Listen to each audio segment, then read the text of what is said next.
What is going on, everybody? Welcome back to freaking Batman News Weekly, episode 17, ladies and gentlemen. We are in December. It is winding down. Christmas is coming really fast.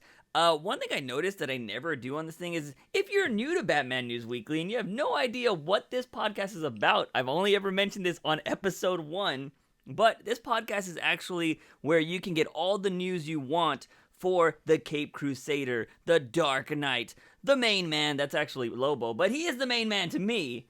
Freaking Batman, Bruce Wayne, everything that happens during the week that is notable, that is exciting, we talk about it here. I am your host, Juice Wayne. My co-host here is Fanboy Clay. And we talk all things Batman here on the podcast. Clay, tell everybody what's up. What's up, guys? Yeah, we talk freaking movie news, video game news, comic book news, and like Juice said, anything that has any relevance for Batman himself, we will talk about. And it may be really slow weeks, and so sometimes we, only have comic book stuff to talk about because that is the only constant with Batman recently. But the source material. Exactly. Really good source material, sometimes not the best. Most of the time. and I will say it is again divided this week, but that is we will explain all of that. But man, how you been? It's been a week since we did, and it's weird that we have these conversations because we see each other almost every day because we also work together. Well, we haven't seen each other in like 5 days. So you went on a 3-day break. Yeah. And I went on a 2-day break for my days off. So we haven't seen each other in a while. And it was funny because the moment we got to work, we just started like headbutting with this freaking Batman issue. Like we always do. And I want to say that's kind of the worst thing about working together. Like we enjoy talking about it, but it's like save it for the podcast. Save it for the podcast. It's just so hard. But and I literally said that in today's conversation, and then you were like, "Well, this and that," and I was like, "No, it's this." And I was just like, "I'm like, no, like I have to get the point out like right away." And I wish we could videotape these podcasts for you guys because we get animated when it comes to these like discussions, or at least I do, 100%. Yeah. And it's just so funny. We actually had 2 other coworkers in the room when we were discussing this, and one of them doesn't care. She just thinks we're nerds. But the other guy, I could tell he was listening to us, and he like chuckled at one point for something. And then you were like, "It's true." I was like, "Yeah." It's like it's true. But it's just so funny because like me and Clay constantly, like if we're passionate about it, we're trying to counter. Like we respect each other's opinions, but we're low key trying to get each other to like, no, you agree with me, and like that's exactly what is happening, which I find hilarious. Man. So we are going to do the podcast a little differently today because there is only really one Batman comic book to talk about, and it is Batman 84, which is the penultimate issue before Tom King's number 85, which will be kind of the end of his Batman run on the main title, but then of course he is going to go on to do 12 issues of Batcat, which we will get hopefully starting in March. There has been no confirmation of that, but we will hopefully be getting that soon. But we actually read this. I read this like Tuesday night. So Clay read it a little bit earlier than I had because we've been having some issues with the books and stuff like that. It's getting harder to review these a lot earlier. But we had heard people reading this before Thanksgiving, right? Because I guess they sent them early out. They sent these books, I think we recorded last week on Wednesday. Right? Yeah, before Thanksgiving. Yeah. So people were already getting the books Wednesday night. Yeah. So it was kind of like I was kind of on edge because I was like, man, are we going to get this book early? Do I have to go out of my way to buy these books? Because I haven't been buying books for a good 6 months now. Yeah. So it's, just that conflicting thing. And then all of a sudden, our contact was like, hey, we finally were able to find something for you guys, and they were able to give us the books that we wanted, of course. Yeah. But so all in all, it went out fine. I read it early in the morning, I think on Monday, maybe Sunday.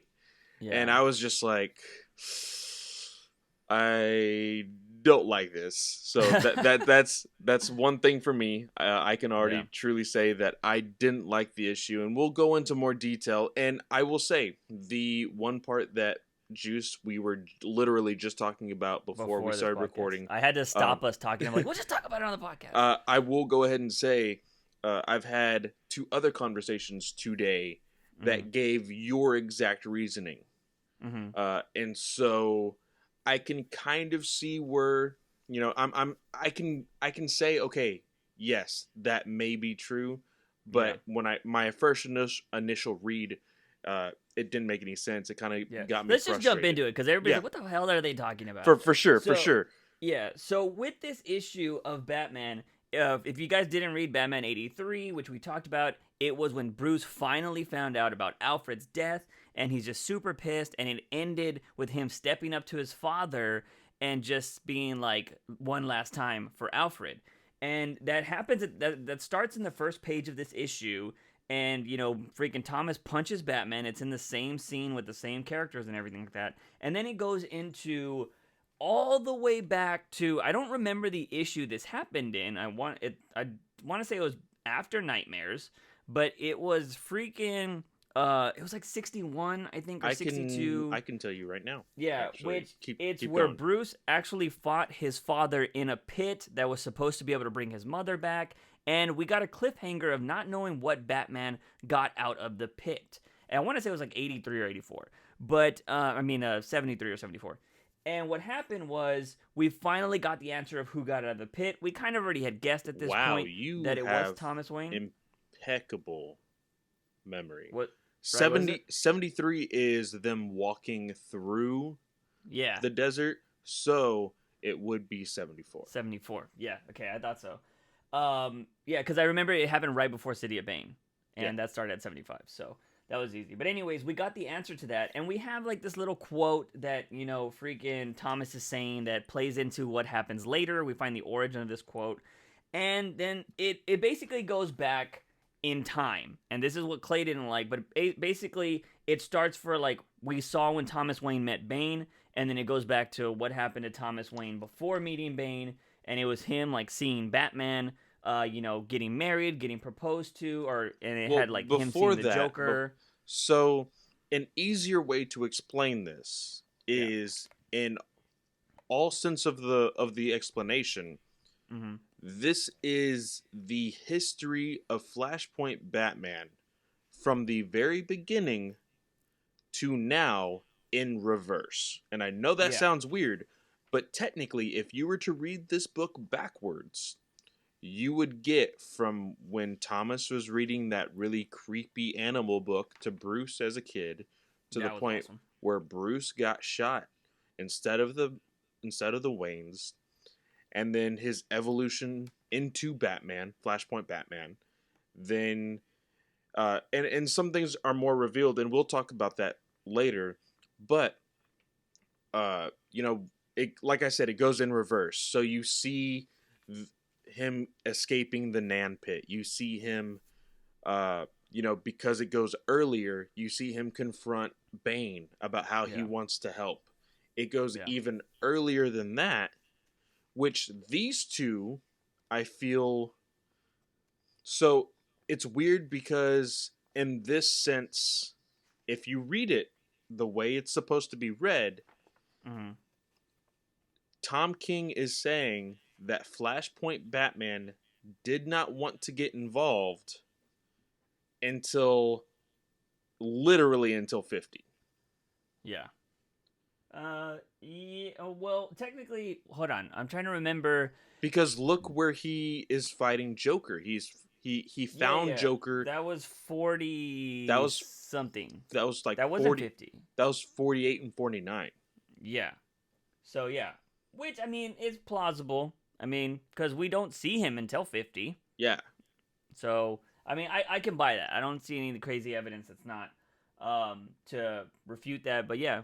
I mean, he was watching him this whole time, though, apparently. Yeah, and so then you do see the earlier how he was spying on them during the Super Friends date, during the proposal, and then you actually see the one thing that people have been wanting to know: how did he get onto this main timeline with everybody else? Because we know Flashpoint is not a different Earth; it is a different timeline. Yeah. So the reveal is that Reverse Flash was the one to put him in this timeline. This is the part where I got frustrated. Mm-hmm. Now, you have explained it here with evidence because you have the button. I reread a lot. Clay's not a rereader, so that's why my details are a little bit better in my opinion. With Batman. Yeah. I, in all honesty, if there is a good enough story and a good enough like detail wise, I will remember it. There's a lot of things that I've remembered with Flash, with Superman, with Nightwing that I can just like, as soon as I notice something, I'm like, oh, that's just like in this issue here. Yeah. And I've talked a lot about that with Mark from Comic Book Legion podcast. Mm. This, and I've said it here before on this podcast, but I'll say it again. I did not start reading Batman until 50. But I was reading Flash. And because I was reading Flash, I had to read Batman issues 21 and 22 to get the entire story of the button when I was reading Flash. Mm-hmm. So I have those issues, and I'm okay with like, okay, this is the story. But in my mind, I had thought and I had remembered, okay, Reverse Flash is dead. He cannot be the one to send, Thomas Wayne to this timeline. And that's why in my mind, I was like, okay, Skeets was revealed in issue 50. That makes the most sense. He's the time traveler. That is how Tom King is going to explain it. And he didn't. Mm-hmm. Now, in a tweet from Tom King, Today or recently? Today. Okay. Today, he posted the picture of the Joker and Tom King and Thomas Wayne Batman talking. Mm-hmm. And he says, Batman 84 is out today. Anyone get the obscure banana reference? Because Batman asks, where, who told you that they were getting married? Yeah. And Joker says, it's actually a funny story. I got a call from a banana. Mm-hmm. People are assuming that's Skeets? Yeah. Assuming that it's Skeets. But some people actually just posted. I'm looking at the comments now. In DC Nation issue number 0, which was a Free Comic Book Day issue, Joker tells that random guy that he was inside his house. Remember, he kept him hostage? Yeah. He even says, you see, I heard from a banana, Batman's getting married. Mm-hmm. So another reference to this banana. Mm-hmm. And Tom King comments on that and says, you rock, that's the one. But there's no... It says here, it's from DC Nation 0, banana refers to Bane. And then Tom King puts the 2 thumbs up. Mm-hmm.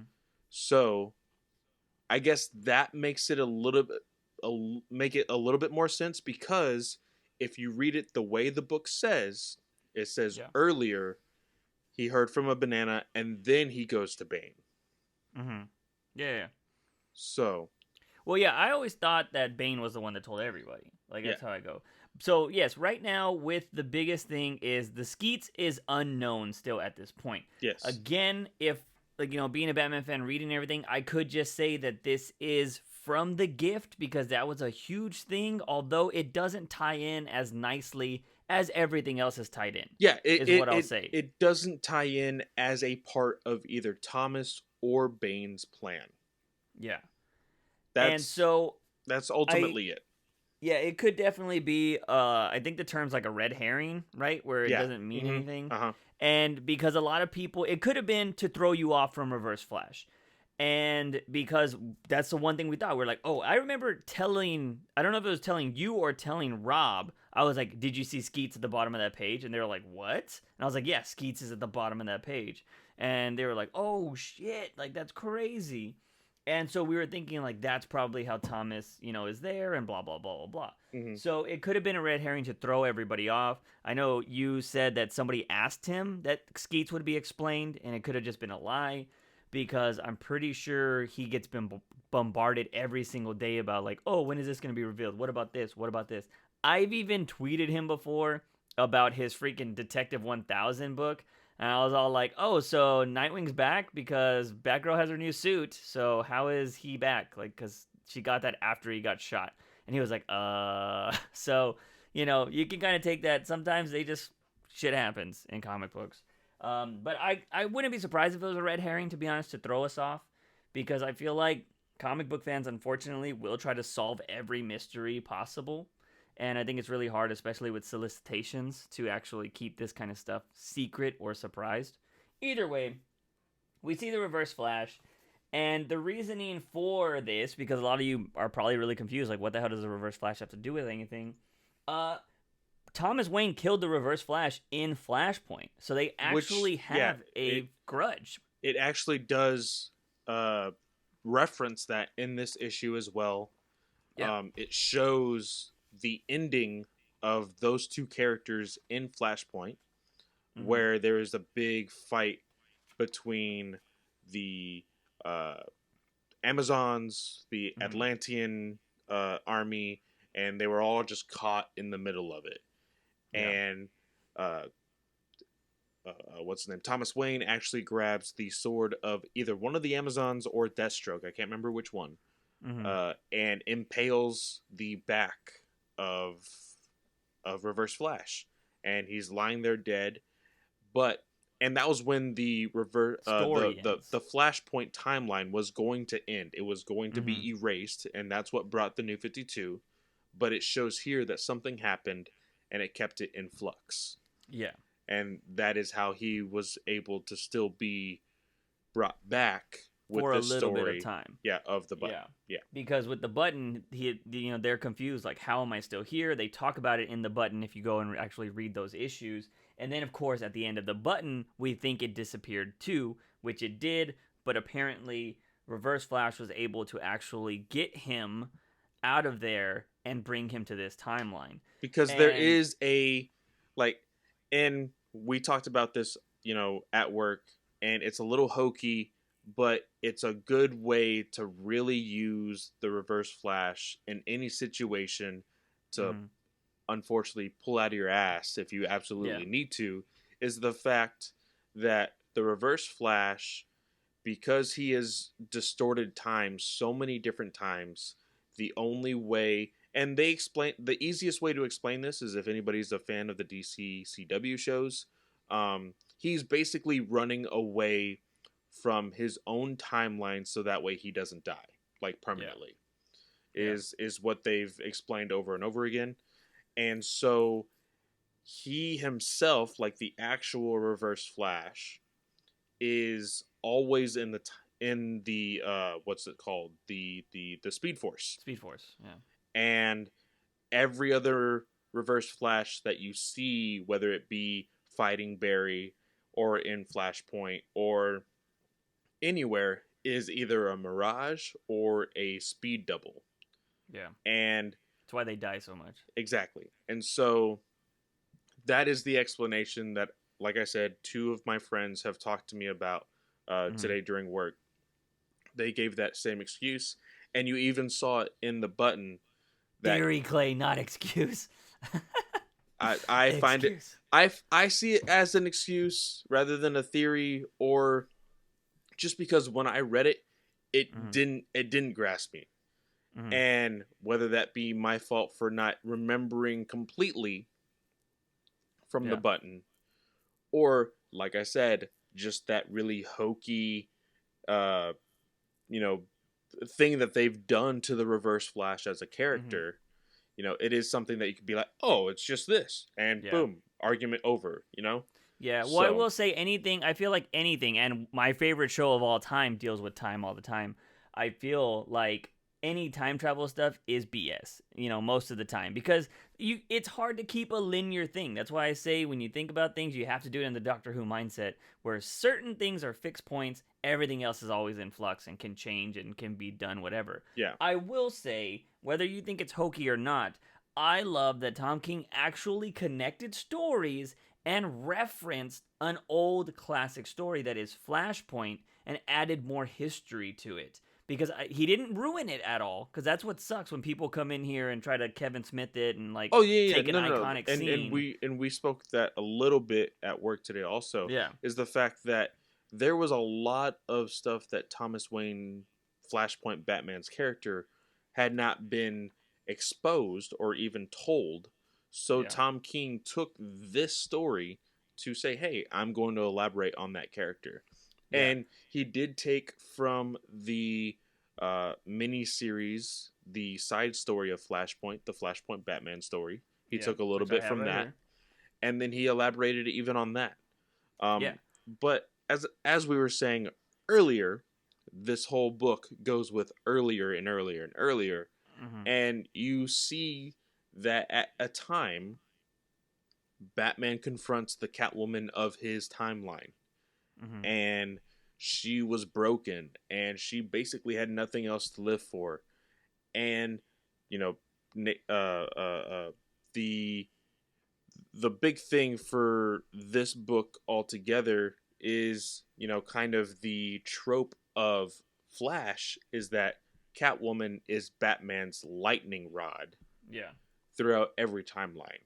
Yeah. She's basically Robin in this issue for him. And so, go ahead. Yeah, it gets revealed later on that, you know, as a lot of people know, and that's why they like Flashpoint Batman, Thomas Wayne killed all the time. Since the moment Bruce got shot, he killed people. And that was his thing. He doesn't have villains because he killed them until he meets Selina. And it's basically seen, like, and he was going to kill her too. And she says, like, kill me. I have nothing to live for. I have no family. I have nothing. Nobody will forget or remember me. And he doesn't pull the trigger. And then that's when he's like, I have a son named Bruce. He would have been about your age. And they build this friendship, and she basically becomes his Robin pretty much, although she's still Catwoman. And he starts learning. She's basically the good person here, and she tries to bring his humanity back. And he even says, he was like, this is a lot easier when I was killing these people. And she's all like, but now you have the happiness or whatever. So basically, he's kind of like Dick Grayson is to Bruce Wayne. Is what he's basically, she's his daughter, or, you know, she's, whatever. And so we see that. And I thought that was pretty cool because it's not necessarily like, you know, they're not doing it or anything like here like Bruce and Selina do. But it's just a saying that Batman always needs a Catwoman, you know what I mean? Kind of like how the Doctor always needs a companion, or vice versa, you know what I mean?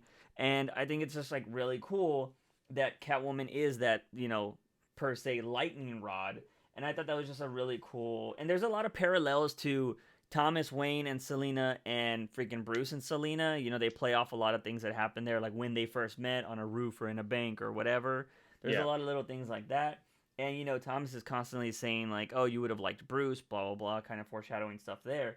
And I thought that was kind of cool. And then there is this one scene in the book, and we're not talking about it in order anymore, because, like, it's going in reverse. It's just easier to talk about stuff and certain points. But she actually gets killed by the Joker, which is kind of paying homage to the whole, you know, killing joke thing when freaking Barbara got shot. So this is one of Thomas's things. He just knows that everything bad happens to Batman. And so we see that basically Joker's wife kills Selina. And then, of course, it's referenced later that, you know, Thomas, he's, like, drinking on Bruce's bed. And he's like, your mom killed herself today after I told her, like, that you became me, basically.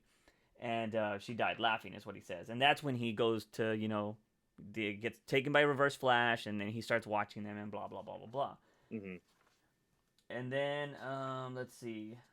What's revealed in this story, and this is where I really enjoyed it, because I loved all the little references. I love how things connect, because I'm a big fan of that. I like when people take stories and broaden them without destroying the original. We find out that before Bruce dies, Thomas Wayne made his own vow that he would protect Bruce at all costs, no matter what, from evil. That's basically what he says here. So, knowing Batman, this being a Batman podcast, the biggest thing that Batman does is he's always had a vow to protect the innocent and not kill. And that was his thing. He's going to become the Dark Knight to protect everybody. That was his vow, and that's why he becomes Batman. So we find out that even a Batman in another timeline, that is Thomas Wayne, has his own vow, and that is why he's fighting Bruce. Now, a lot of people might think that's dumb, but Thomas Wayne has lived the Batman life. He knows that this is a terrible life to live. Like, people are going to die. You're going to lose people. The people closest to you are going to disappear. Also, one thing we didn't mention is Joker also kills, or Martha Wayne kills Alfred in this. So that's another crazy thing. So Batman constantly loses people, and he doesn't want that for Bruce in the timeline we're used to. And that is why he's working with Bane. He wants to break Bruce to where he'll just live a normal life and he'll let go of Batman because Thomas knows the pain. So now we're having these two Batman that are fighting each other, and they're both protecting their vows, and they're living by these vows. And we'll see what happens in the final issue. I personally enjoyed that of this story. I see Clay's argument of it being easier to read if you reversed it. Me, the reason why I didn't mind this is because I prefer stuff like this, or I enjoy stuff like this. If you ever seen like Memento, stuff like that, where things are going in reverse, I enjoy the creative aspect of this. And we were just going in it was going in reverse. I had no issue with it, but I could see why people maybe thought it was annoying. But, so I would say, take away, I guess I'll ask you this question. Take away the reverseness or whatever. The story in general, did you like it or did you not? In general, taking the different parts of it, I took it for what it was and I enjoyed it. You know, we already had this argument the last issue, or the issue before that, sorry. You know, one thing that we argued about was the bullet to the brain with Bane. Yeah. You know, and it is revealed here in the very last page that Bane is in Arkham, and he is in a coma. He is not dead. He's in a coma. Okay. You know, so that explains that. But the one thing, and I know overall this was Tom King's story, but I don't like how Tom King made Bane this ultimate smart badass to be duped by Batman, literally. Yeah. And I know that you can kind of make a joke that, you know, Batman always wins, and technically with this story, no matter who wins, Batman wins. And, you know, that's kind of funny, I guess.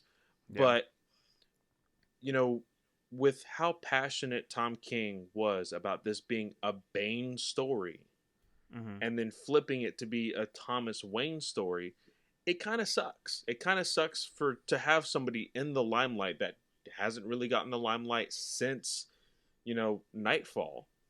Yeah. Where he literally broke Batman's back. And he's kind of just been that one muscle guy that all the other villains hire, or, you know, is just the guy who gets busted for, you know, Venom all the time. Yeah. And, you know, I actually enjoyed I Am Bane, I Am Gotham, like the whole first arc of this run. Yeah. A lot of people said that, like, after I Am Bane, they kind of fell through with this and didn't like it. I still very much enjoyed it. And I wanted to see where Tom King was taking Bane. But to ultimately find out that all he wanted to do was put Bane in a coma kind of sucks. Yeah. Well, so I will say, because I didn't really think about it in that sense, but I will say it actually makes a little bit more sense. And I do think that Bane actually had his time to shine. He just got outplayed by Thomas Wayne. And I totally get what you're saying there. It would have been better if he actually, you know, ended the story and stuff. But what I do say is Bane did really, after this issue, and it was revealed that, you know, he basically shows up right before the wedding, Bane controlled this whole narrative until that point. And so Thomas Wayne wasn't the one, like, you know, he didn't plan all the I Am Bane stuff. And I know that's a question you had when I said that I think Thomas Wayne's the actual main villain here. You were like, you're saying he just showed up at 50. This just explains it. He shows up right before 50 to get involved. And so that means that everything that happened before 50 was still all of Bane's plan. It's just Thomas saw his opportunity. He's like, all right, I'm going to help this dude break my son. And then when it didn't work, he's like, fuck it, I'm going to take it into my own hands and just do it this way. And that's why he ends up shooting Bane, because he doesn't need him anymore. It doesn't help, you know? It's like, it's kind of over. Like, all right, it didn't work, so now we're going to do it my way. And he takes over everybody, and he's like, all right, I'm breaking you. Just marry the damn girl and stop being Batman. Yeah. So I kind of see that. But I will say that it still goes down to freaking Bane took over Gotham City like nobody ever has before in the history of Batman. And that is still going to be one of the most iconic scenes, or one of the most iconic things to be done to Gotham City. Because nobody has ever done that. Like, he controlled the whole city. The Justice League couldn't come in. Nothing like that. He freaking had the cops being tied up. He had the villains running the city. Like, that's insane. That's pretty awesome. And granted, yeah, he ended up becoming the puppet in a puppet show. But I still think Bane is badass, in my opinion. But I did think it was better, and it makes a little bit more sense to me because, you know, Bane has been bested by Batman a whole bunch of times. So it's just kind of like, why wouldn't he be bested this time? Well, granted, you could say that about every supervillain in every superhero comic book. Mm-hmm. But I kind of like the idea that somebody took over Bane's plan, and it has to be Thomas Wayne, who Batman has never beat before. You know what I mean? Yeah. That's just kind of how I see it. It's kind of like something Batman would do. He would take advantage of a bad situation or good situation in this situation, you know? Yeah. So I just found it really interesting. Like I said, the only thing I would question is Skeets, to be honest, because I'd have to go back and read the gift. I actually haven't read that in a while, so I don't know if there's any little details there that could kind of give something away, or maybe we find out in 85. Yeah. So I don't know. We'll have to see, but I'm enjoying it. Like I said, I was not expecting the Reverse Flash thing. Love that he tied in so much of it into Flashpoint, and I can understand why some people might not like this, but I think at this point, if you're still reading at 84, you're either hate reading this, or you're reading this because you actually enjoy the story. Or maybe you're reviewing it for a podcast. So, yeah. I don't know. So, but you could, you know, again, you could say that about any freaking story. I don't think there's been one story that has been universally loved by everybody. Maybe Rebirth, but I don't know. I mean, I genuinely think that, yeah, you know what? Yeah, probably Rebirth. Because I was going to say Doomsday Clock #1. Yeah, maybe. Well, it wasn't universally liked by Alan Moore. I can tell you that much. Well, yeah, I mean, excluding Alan Moore. And honestly, I think, because even the guys that I know a few people that genuinely just hate read this book. Yeah. But they also hate read it because they have to review it on their podcast. Mm-hmm. So, like, even they love anything that Jeff Johns writes. Now, they're not entirely loving Shazam right now because of the delays and everything. But even with the delays, they sit down and read Doomsday Clock even after months and months of delays, and they actually still enjoy it. So I honestly think that Johns just has that magic touch. So. Yeah, he could. I mean, we'll see what he does in Three Jokers, though, because apparently they're trying to, you know, take some swings to the fences on that one. Yeah, the most controversial Batman opinion in who was it? Who's the artist? That was Fabik, right? Yeah, that said it. Fabik said his most controversial opinion on Batman is actually the ending of the Three Jokers. So yeah, it'll be interesting to see. I swear to God, if the Joker is like Batman, Red Hood, and Batgirl all in their mind or something stupid, I would say fuck Jeff Johns. Like 100%. Put it on this podcast. My theory for Three Jokers is that Joker just has split personalities, and that got hinted at in Justice League, which I totally pointed out at one point. We weren't doing this podcast yet. It was Justice League issue number 13. Yeah, the Doomsday Clock, where he totally freaking makes Lex Luthor look like a dumbass. Yeah. Like, he outsmarts Lex Luthor so much in that issue, and I loved it. And he says he changes his personality 3 times before breakfast or something like that. Yeah. Which is, boom, that would make sense. Or it's either going to be that, or it's going to be something along the lines of each person in that family. Because if you guys don't know anything about Three Jokers, it's supposed to revolve around Red Hood, Batgirl, and Batman, who all have a very strong history with the Joker. Obviously, Batman, that's his arch enemy, but Red Hood was killed by the Joker, and Barbara was paralyzed by the Joker. So they both have, all three of them have some trauma. And I wouldn't be surprised if it's the way they all see the Joker. There's still one Joker, but they all view him very differently. Yeah. And that's how there's three Jokers. But I still think that would be kind of a cop-out with the whole Mobius chair being this godlike thing. And saying that there's three different Jokers. But if Joker was so crazy that when he switches his personality, he is completely different, and the Mobius chair just, he's three different people in those mindsets, that's a little bit more believable to me than, different perspectives of how you view somebody. But anyways, that is Batman 84, ladies and gentlemen. Just another one. I'm pretty sure we'll be doing this again in 2 weeks. Clay will hate the ending, and we'll be going back and forth on this as well. But moving on from there, I guess some quickie news. Joker, the movie, is coming out on December 17th on digital, and it's the 20... No, it's January 7th for the physical copy. Really? Yeah. That far? Damn. Okay, so you're probably, if you want to see it, if you haven't seen it, which, how dare you, it'll be coming out on the 17th of December for digital. So that's what I'll be getting. I'll be getting it right on 17th. And then, so yeah, January 7th, which is your birthday? Yeah. You said? Yeah. Yeah, so Clay's birthday, ladies and gentlemen, on the 7th of January. You can go pick yourself up Joker. So there's that. What else? So Clay was mentioning Robert Pattinson saying something about the Batman. I don't know anything about this, so he's going to fill me in. There has been two things that have been swarming Twitter and just the internet lately.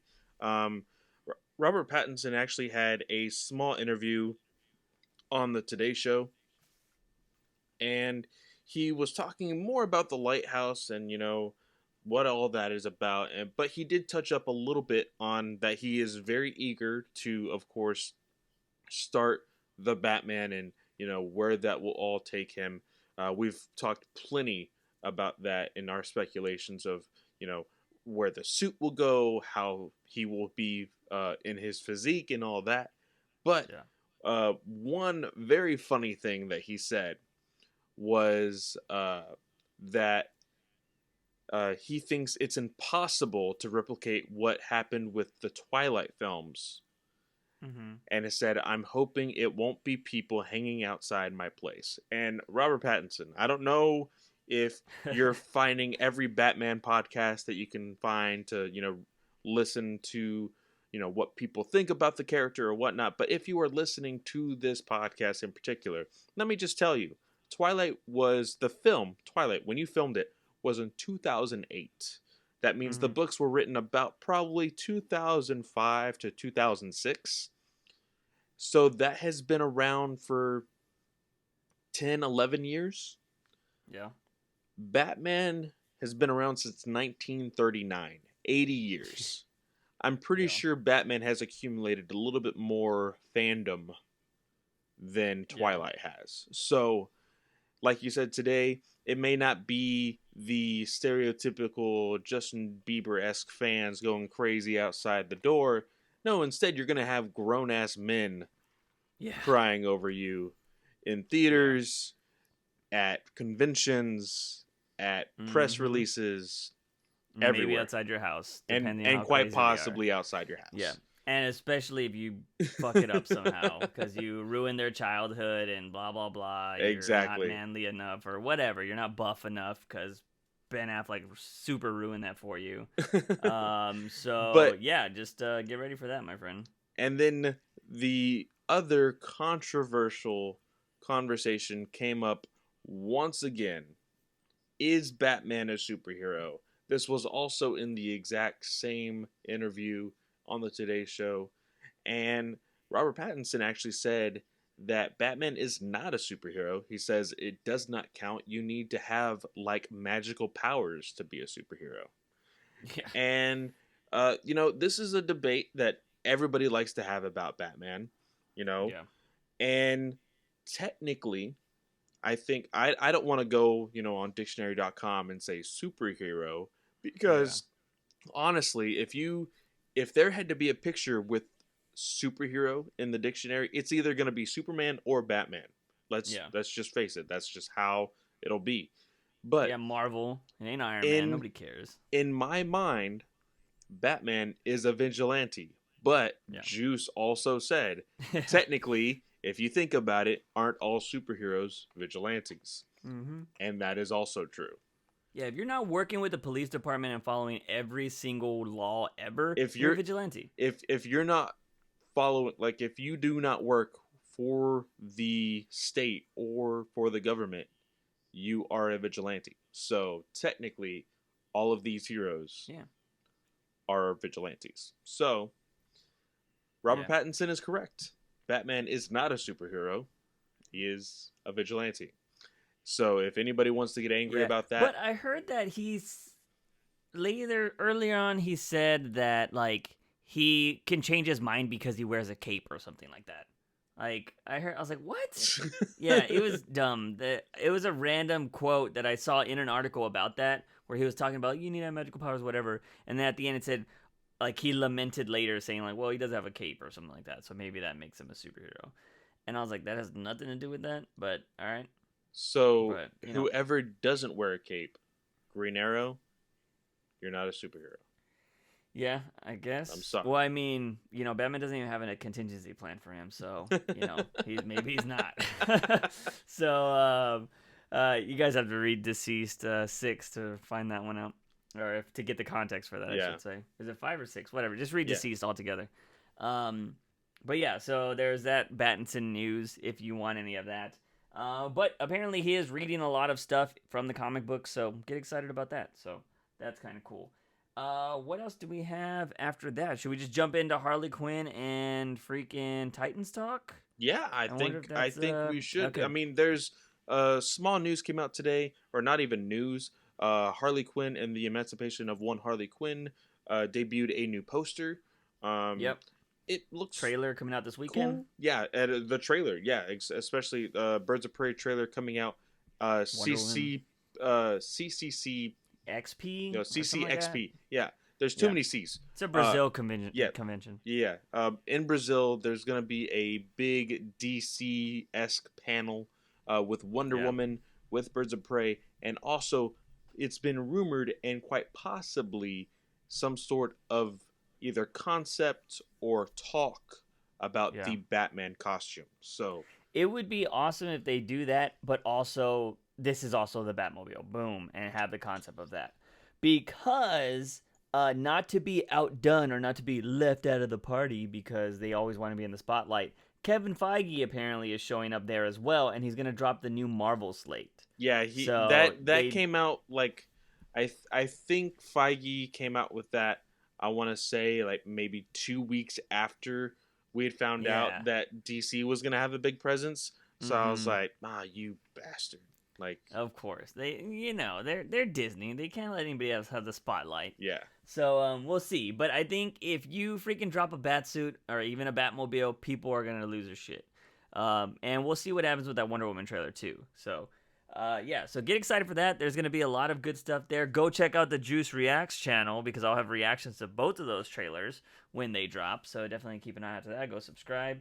But we're going to jump into entertainment news now. We switched up the podcast a little bit because we knew we were going to speak about Batman a lot.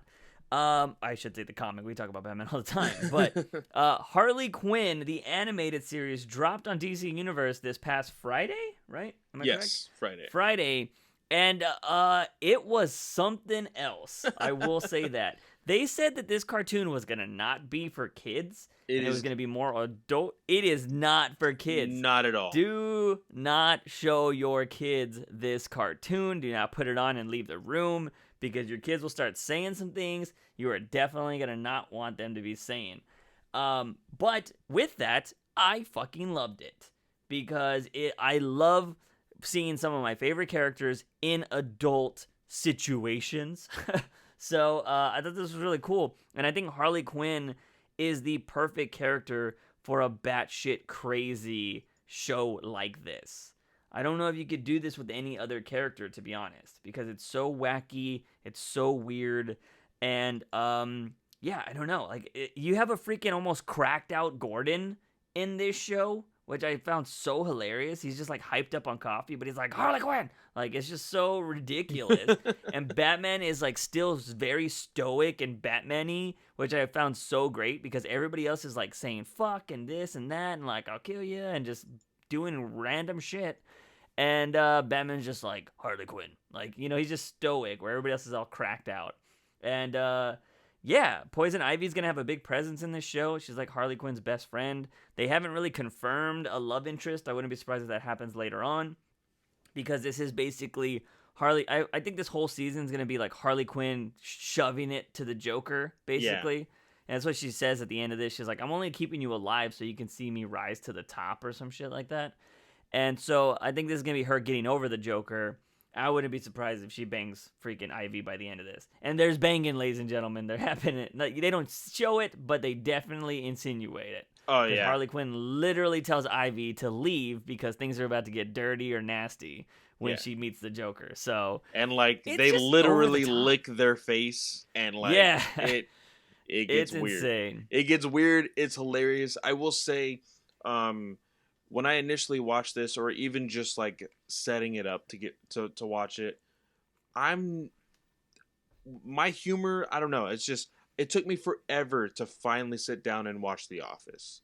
Yeah. And because I just didn't think that it was going to be my cup of tea. I love that show. I have yet to sit down and watch Rick and Morty. People say if I like The Office, I will like Rick and Morty. But Rick and Morty kind of goes above and beyond what The Office is even able to do. Oh, yeah, for sure. So, but I will say, there was definite parts in here that had me rolling. I think I said one of my favorite scenes was when Harley Quinn finally realized that it wasn't, Joker wasn't in love with her. And like this whole scene that she had stuck in her head, she's like, oh yeah, he proposed to me, There was like a whole orchestra and like all these different things, and he had a ring. It was great. It was awesome. And freaking Poison Ivy's like, get it through your thick skull. That was not an orchestra. And while she's saying all these things, you see the memory kind of morph in Harley's brain, and the orchestra turns into Joker goons. The ring turns into a grenade pick, and Joker hands the grenade to Harley Quinn, and he just runs off.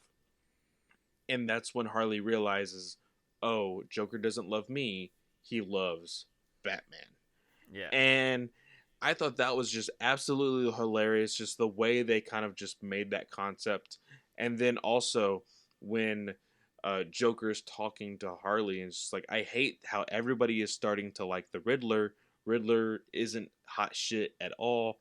The only thing that bastard has going for him is that he's an indirect asshole. And I thought that was hilarious, because that's what riddles are. They're just like, they're indirect ways to like get people to do things. And it's just like, God damn it. I could very much see somebody like, even like Tim Drake or Nightwing in the middle of a Riddler like riddle, and just be like, God damn, like this is so fucking easy. This is so stupid that we have to do this, like to play along with Riddler's game right now. So, so that was absolutely funny. It does suck that this is gonna be a once a week thing. I was used to Young Justice being like three episodes or even 2. Now it did drop on the second half of season 3. It did drop to 1 episode a week, but after 2 weeks of dropping 3. So, I hope that these weeks go by fast, just because I do want to see this show. I think it is going to be funny. I do like how you said, Batman is the constant, like, stoic Batman character, and everybody else is just kind of bonkers. So we saw a sneak preview to the next episode that has Kite Man in it. Yeah, I'm not sure if it's the next episode or an episode after that. But it looks hilarious. Even Tom King tweeted about that and said, "Ha, I have a legacy," and it shows Kite Man on the floor, like face planted, and he says, "Hell yeah!" So which is very popular to the current Tom King Batman run. Yeah. But yeah, I thought Harley Quinn's awesome. Like I said, I love that DC's not scared to take a chance like this. You know, they're not trying to like, we gotta market it to kids. No, they're like straight up Harley Quinn talking about fucking and all this kind of stuff in that show. And Oh she's yeah. beating people over the head with her mallet. She got her new outfit. She switched from the mallet to the bat. Like, you see that kind of stuff in there.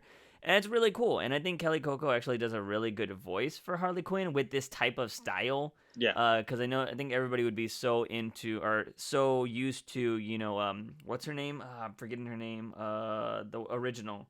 Not Tara Strong, but the original OG. But Tara Strong's a good replacement for her. Sure. But yeah, I think a lot of people are so used to that Harley Quinn voice. But I think Kelly Coco fits really well with this new modern version of Harley Quinn. So yeah, that's the one thing I didn't notice, because there have been some Harley Quinns in other animated series where I'm like, oh my god, this is bad. Which the other chick from Big Bang Theory, I didn't like her iteration of it. No, not at all. Yeah, hers was not good. I love you on Big Bang Theory if you're listening to this, but I just didn't like your Harley Quinn. Sorry. But yeah, no. Anyways, this is definitely a show I'll continue watching.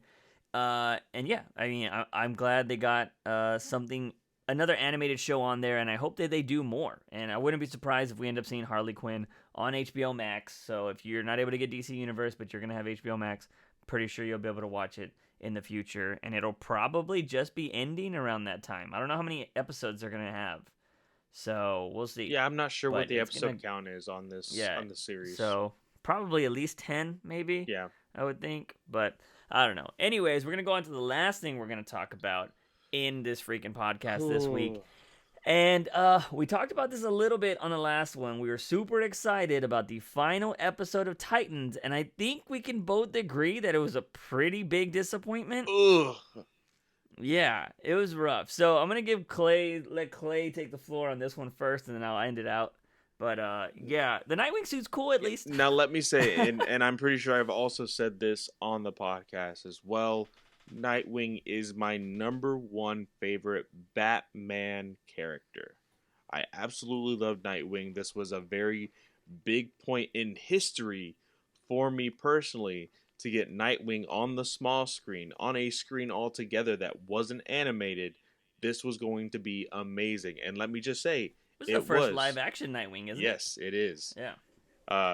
The batons, awesome. So epic. I've already seen somebody turn it into a GIF where he like goes around his back with it and everything. Yeah. So beautiful. Amazing.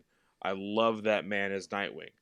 But let me just say, this show, I can already tell you right now, season 3 is going to be awesome with a really shitty season finale. Because this is what... 2 in a row? 2 in a row. They've had good seasons with really crappy finales. Season 1 was okay. It was okay. It was okay. Now... anything with Hawk and Dove was good. Yes. Everything else... Yes. I absolutely love Hawk and Dove. I hope the rumors are true that they're going to get their spinoff. And whether it be... anywhere from 3 to 6 episodes, I'll still be fine with it as long as I just get my Dawn. Whew. Yeah. Dawn is bae. Yes. Yeah. But, here are the issues with the story, with this finale. And this is full spoiler territory, so if you haven't seen it yet, go ahead and turn off, watch it, be disappointed with us, and then come back.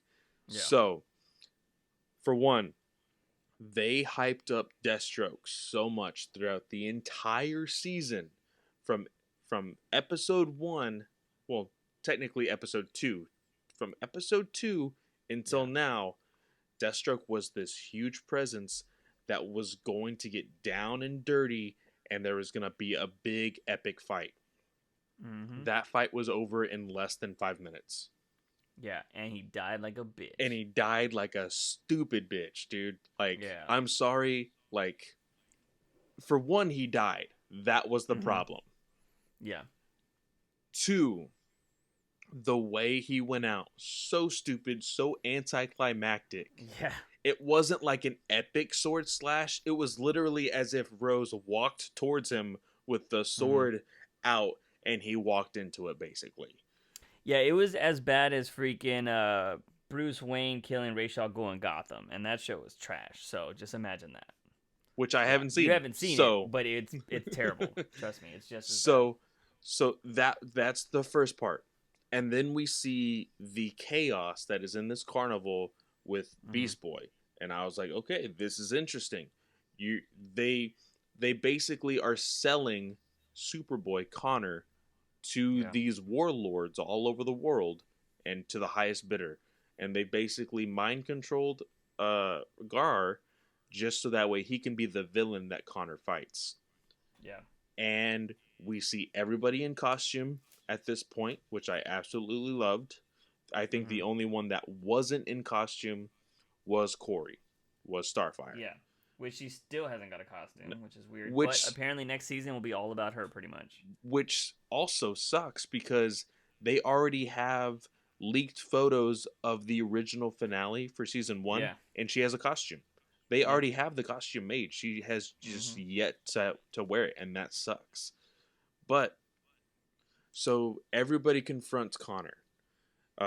We have Donna Troy go mano a mano with Connor, blow for blow, Which could have been better. which it could have been better. Yeah. But for me, I understood. Okay, I was like, okay, we had Yeah. a really shitty first part. Let's make this the epic part. You know, Mm-hmm. let's make this worthwhile. And you know, it didn't go great because all of a sudden, Dick was like, "Hey, Rachel, we're gonna use you to Yeah. talk to his mind, basically." Mm-hmm. And I understand that Nightwing, that Dick Mm-hmm. Grayson is the heart of this show. Like he Yeah. is legitimately the heart of this show. He brings everybody together. And so he's the one that has to talk inside Connor's brain. He tells him, "Hey, you're better than this. You can be with us. You can be a Titan," basically. And Mm-hmm. they have this scene where they're inside of Connor's brain and he like sees the sunlight and everything's hunky dory, and they get out of the whole mind control thing, and he goes to what's her name? Oh my gosh, the villain. Who? Uh not The villain? The main chick? The black chick? yeah, not Miss Tessmacher. Uh, I don't know. I Just villain lady. yeah, the famous person who works for Lex Luthor. Oh yeah, I got you. So he confronts her. She basically just runs away because they're not going to kill anybody, of course. They run away. The day is saved. Cool. But there's one problem. In the trailers, they said somebody is going to rise, that being Nightwing, and somebody is going to fall. Somebody's going to die. And you're like, okay, who is that going to be? The day is saved. What's going to happen? Is Deathstroke not really dead and is going to come back and kill somebody really epically? No. You wish. If that was the ending, that would have been a better ending. That would have been a super better ending. But no. You didn't get that. We didn't get that. No. A certain part of the carnival, like I guess like a pillar that was electrified with lights, not like super electricity, lights, light bulbs, the stuff that you buy at Walmart. Was in this pillar that was falling. Dawn was near civilians. She was pushing them all out of the way. It was about to fall on her. We didn't want Dawn to die, so I was like, oh god, she's gonna die. I honestly thought Hank was gonna run over there and he was gonna die, and I was like, well, I love Hawk as a character. I don't want him to die. And so I'm like, shit, what's gonna happen?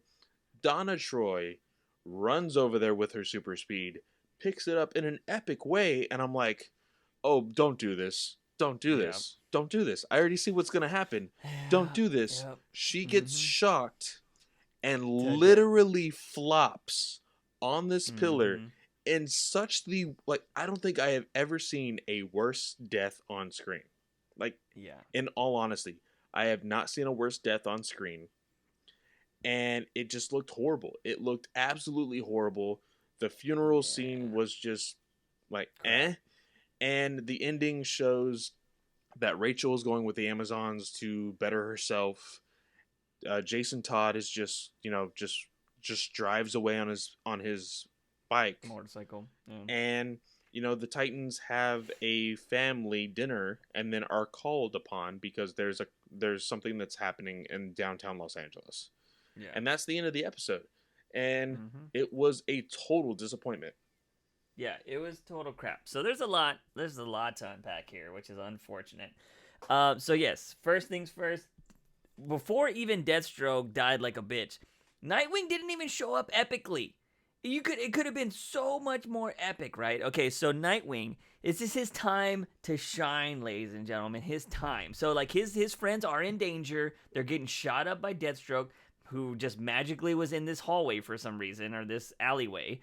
And he's shooting them all up. None of them get hit by bullets at all, because this is the best fucking SUV that is made by Elon Musk, and it's bulletproof apparently, except for the glass, which we saw in his demo. It breaks.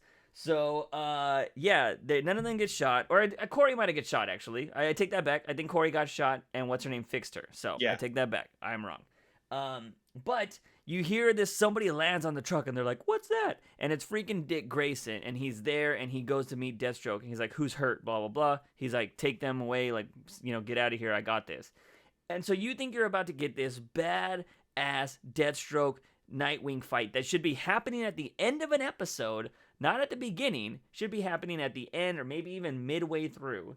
And it's freaking, you're just thinking that there's going to be this crazy, awesome fight. And, well, I don't know. It's like they start fighting, and Dick Grayson does the cool things with the batons, and then he gets like his freaking like ass kicked pretty quickly by Deathstroke. And right when you think he's about to get killed, instead of having this epic moment where he's like fighting to the death and he actually beats Deathstroke, no, Ravager shows up, which is Deathstroke's daughter, and she starts saving the day, and they fight together. And he, Deathstroke thinks he's on her side, blah, blah, blah, blah, blah. And she joins Dick's side. We have this crazy, like, finding out about Jericho thing going on. And, like, Dick Grayson's talking to Jericho. And it's just, like, really weird. And then, so, Dick Grayson doesn't even save the day. Freaking Ravager does. And, like, she's the one that kills Deathstroke. And he's like, no! But he gets over it so fast. He gets over it so fast that she just killed Deathstroke. And so he dies. And then they're just like, oh, is he dead? And he's like, yeah, he's dead. We got to go to that park over there because there's some shit going on. So they go over to the park and just, I'm assuming, leave Deathstroke's body there because nobody watches it. Maybe Ravager watched it, I guess, because she wasn't in the next scene. Oh, I guess not. But, yeah, you're right. Yeah, so we'll assume that she watched over the dead body, guys. And they go to this next thing. And they have this plan to stop Connor, right? They're trying to, like... And I hate it that it was, like, hokey here. Because, like, Don was all like, oh, why don't you go talk to him? Because, like, Kryptonians and Themysciran people, like, Adon, you're bae, I love you, but comedy shouldn't have been in this area. Like, they were just like, you're Themysciran, don't y'all, like, hang out or something? Like, go talk to him. And she's like, oh, I guess. And she's like, hey, blah, blah. And I get that was just to be a setup so, like, she's the one that could actually take a punch and survive it. Which doesn't help because she can get hit by a Kryptonian, but electricity is her downfall later on. And, like, it's just it was so ridiculous. And so, the whole fighting scene happens, like Clay said. Dawn is, like, giving this teddy bear to this girl. The thing's falling over. Everybody get out of there. And, yeah, you do think she's going to die. And, yeah, that was such a lame freaking ending to that. Well, no, actually, before that, when they save Connor... how does Raven just automatically know when to control her powers? But this whole season, she's like, oh, I can't control them. They're getting so demonic. I don't know what's going on. And she's like turning gargoyles into living beings to murder people. But yet when they need her most, she's able to do it. And she's perfect at it. And like nothing goes wrong. I'm like, come on. And like... Also, if she can heal shit, how about you bring Dawn back right then and there so we can finish the fucking episode with her? You know what I mean? In season 1, they brought back a deer. Yeah. Like, it had been shot and dead, and she brought it back to life. Yeah, so, like, okay, Dawn's got to go to Themyscira. Maybe she just wanted a vacation and Raven wanted out of there, so she's like, I'll bring her back right when we land.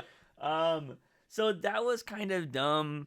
The one thing I will say was pretty dope was that Bruce Wayne was the one that cut off all the comm systems to the people that were trying to sell. Oh, yeah. That was pretty dope because it's cool and not so cool that, we've had Bruce Wayne this whole time, but he hasn't been Batman at all. Like, his disciples are dying over here, and he's all like, you got this one. Like, he's not even helping. Well, like, and that's one thing that I had heard some people say is that they actually enjoy the fact that, like, this show isn't trying to make it like a Batman show. It is truly a Titan show. And it's like, okay, I'm still like the Bruce Wayne Batman, like badass, but I'm gonna let you figure everything out for yourself. Yeah. And I would appreciate that if it was just like, and I get, Batman does do tough love. I don't think he does it to the point where he's going to let people die, because that's kind of his whole vow, is to try to save everybody. But, if they had a talk like, hey man, just like let me figure this out on my own, let me be my own person, I'd respect that a little bit more. And they kind of have those conversations, but it's more of like, hey, you finally found yourself. Another thing that did not get solved in this fucking episode is, one, he never gets called Nightwing when the show title is called Nightwing. He never gets called it. There's no explanation of the origin. Oh, the episode title was Nightwing, yeah. Yeah. And there's no explanation of it. Like, Bruce could have been like, oh, you do realize that, the myth you heard in the prison translate to Nightwing. Like, that's all he could have said. And he would have been like, oh, cool. But you know what? It's just also, I'm pretty sure Dick Grayson should know multiple languages, so he should know what it translates to. But anyways, like, I mean, even then, you could have had Bruce been like, also on Krypton, Clark has said that, Nightwing, or whatever translates to Nightwing, blah, blah. You could have done something like that too if you wanted to keep both origins. But anyways, yeah, so there's no Nightwing name, and it just, yeah, the funeral was crap. Like, it was just they're putting her body onto a freaking plane. Like, nobody's sad. She did have the most sorry-ass death of all time. Like, it wasn't dramatic. She wasn't, like, screaming in pain. Like, if that was HBO filming that shit, they would have had a bunch of angles, close-up of her screaming. Her skin would have been boiling and stuff, and she would have been dying. You would have felt that shit. But this one was like, oh, I'm holding it. I can barely hold it. I'm getting shocked. Oh, I'm dead. I'm going to take a nap. Like, it was it. And I was like, wow, I've seen better YouTube deaths in freaking stuff than that. And it sucks because I love her. Like, she's awesome. And I'm hoping my theory is right that, Raven's going to bring her back and she's going to be the evil freaking Donna Troy. And she'll be like one of their villains for the next season. And then they'll be like, we love you. And she's like, all right, I'm back. And then, that's how it's going to probably end in season 3. But I'll be like, hey, we got Donna Troy back. I'm totally cool with that. So yeah, I don't know. I hope they bring her back because I love her always posting with Mika Kelly on freaking Instagram because they're like best buds or something like that. So I really hope we get to see them again and that she does come back, and she comes back with the black suit, the black and gray suit, which would be really dope.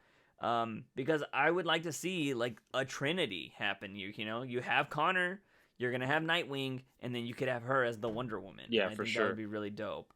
And hopefully they build to a bigger epic thing. But somebody needs to come in here and just let them... That is the one thing I think you can say about every DC Universe show. The finales always end lacklusterly. Doom Patrol was amazing. Every episode was knock it out of the park great. And that ending was like, what? Like, it was just like, really? Like, they're all miniature? Like, what? Like, it was just really weird. And it just feels like there's always supposed to be an extra episode. And they're like, oh shit, we lost the budget. Sorry, guys. Same thing with Swamp Thing. Unfortunately, that got canceled. That got canceled 3 episodes early. And so that was supposed to branch out to farther things. I guess they tried to end it with what they could. But that show was great too. And so... I don't know. The DC universe needs to hook up with the people from... Well, I was going to say hook up with the people from Game of Thrones, but that ending wasn't so good either. So they need to get with somebody to figure out how to do finales. Because, yeah, this was very, very disappointing when it came to the end of this. And, yeah, I mean, I'm excited for Season 3, but I'm not excited for the finale that we'll get for Season 3. So, yeah, I don't know, man. It's, we'll see. We'll see. Maybe HBO will take it over, though, and see what happens. Because apparently everything's going to start getting shown on HBO Max now, is from what it's being shown like. Let's just hope Stargirls doesn't suck, because it's going to be on CW. Yeah. So I'm kind of worried about that. But it's Jeff Johns, so we'll see what happens. But I think that's going to be pretty much it for this podcast, Unfortunately, we're going to end it on the most disappointing episode of Titans this season. But you know what? Hopefully there's a lot of bright future for the Batman universe coming. And next week should be jam-packed. We'll be talking about the Birds of Prey trailer like we mentioned earlier. And it won't be on the next podcast, but hopefully we'll start getting some leaks about that Batman game because that award show is coming up pretty soon. Everybody's saying that it's going to get announced there. It'll probably be getting announced with, being a PS5 release or whatever. But yeah, some good things coming. This is episode 17 of the Batman News Weekly podcast. We do appreciate you guys listening every week, whether that be on YouTube or the podcast or however you get your listening pleasure. We really appreciate it. But as always, ladies and gentlemen, I am Juice Wayne. He is Fanboy Clay. Remember, when you wake up in the morning, ask yourself something about my daily dose of juice. See you guys next time. I think the girls with their nails done now.